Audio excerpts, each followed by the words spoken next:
తిరుపతి జిల్లా చిట్టమూరు మండలం మల్లాం గ్రామంలోని శ్రీ వల్లి దేవసేన సమేత స్వయంభు శ్రీ శ్రీ శ్రీ సుబ్రహ్మణ్యేశ్వర స్వామి మంగళవారం ఆడి కృతిక మహోత్సవం ఘనంగా నిర్వహించారు.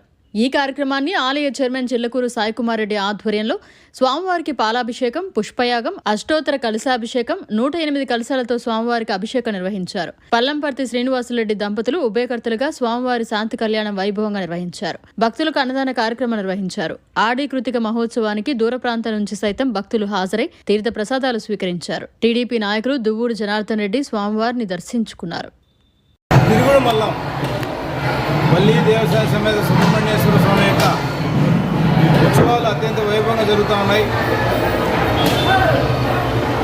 పూలంగి సేవ కానీ, కళ్యాణోత్సవం కానీ ఇంత అద్భుతంగా ఈ యొక్క వాతావరణం అంతా కూడా ఆధ్యాత్మిక వాతావరణాన్ని సూచించే విధంగా చైర్మన్ గారు, ఈఓ గారు సంయుక్తంగా ఇంత అద్భుతంగా చేయడం అనేది చాలా అరుదైన విషయం. ఈ కలయిక మనం చూసాను. నేను గతంలో కూడా 2-3 పర్యాలు ఇక్కడికి వచ్చాను. ఎప్పుడు కూడా నిధుల కొరత అనేది ఇబ్బంది లేకుండా సొంత ఖర్చులతో కూడా చైర్మన్ గారు చాలా అద్భుతంగా చేయడం, సాయికుమార్ రెడ్డి గారు చేయడం అనేది చాలా ఆనందదాయకం. కంటిన్యూగా కొనసాగాలని చెప్పి అందరి ఆలోచన. మళ్ళీ దేవసేన సుబ్రహ్మణ్యేశ్వరి యొక్క చల్లని దీవులు వీరికందరికీ ఉంటూ ఈ ప్రాంత ప్రజలందరూ కూడా సంతోషాలతో, అశ్వేశ్వర్యాలతో, ఆరోగ్యాలతో ఎటువంటి నచ్చలు జీవితాలు అందరూ ఉండాలని చెప్పి మనసావాచ్యంగా కోరుకుంటూ ఒక మంచి అవకాశం, మంచి దర్శనవాదాన్ని కల్పించిన ఆత్మీయ సోదరుడు చైర్మన్ గారికి, అదేవిధంగా ఈఓ గారికి ప్రత్యేకంగా హృదయపూర్వకంగా ధన్యవాదాలు. ఓం నమః శివాయ. ఓం శరవణ భవాయ నమః. మన మల్లాం గ్రామంలో వేంచేసినటువంటి శ్రీ సుబ్రహ్మణ్యేశ్వర స్వామి యొక్క ఆడి కృతిక మహోత్సవం అనగా స్వామివారి జన్మ నక్షత్రం. ఈరోజు స్వామివారికి అత్యంత ప్రీతికరమైన రోజు.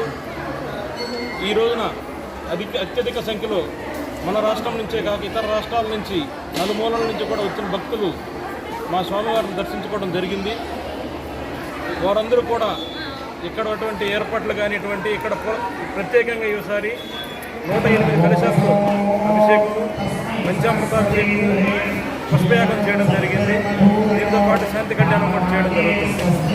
ఇంతటువంటి అద్భుతమైన అవకాశాన్ని కలిగించిన నాకు ముఖ్యంగా గ్రామస్తులకు కావచ్చు, పెద్దలకు కావచ్చు, అందరికీ కూడా సుఖ ఆశీస్సులతో నేను ఈ సంవత్సరం ఈ ఆడి కృతిక మహోత్సవాన్ని ఇంత వైభవంగా నిర్వహించినందుకు నాకు ఈ అవకాశం కలిగించిన వారికి కూడా ధన్యవాదాలు తెలుపుకుంటూ, అదేవిధంగా ఈ కార్యక్రమాన్ని విజయవంతం చేసిన భక్తులకి, మా సిబ్బందికి, యువ గారికి అందరికీ కూడా ప్రత్యేక కృతజ్ఞతలు తెలియజేస్తూ సెలవు తీసుకుంటాను.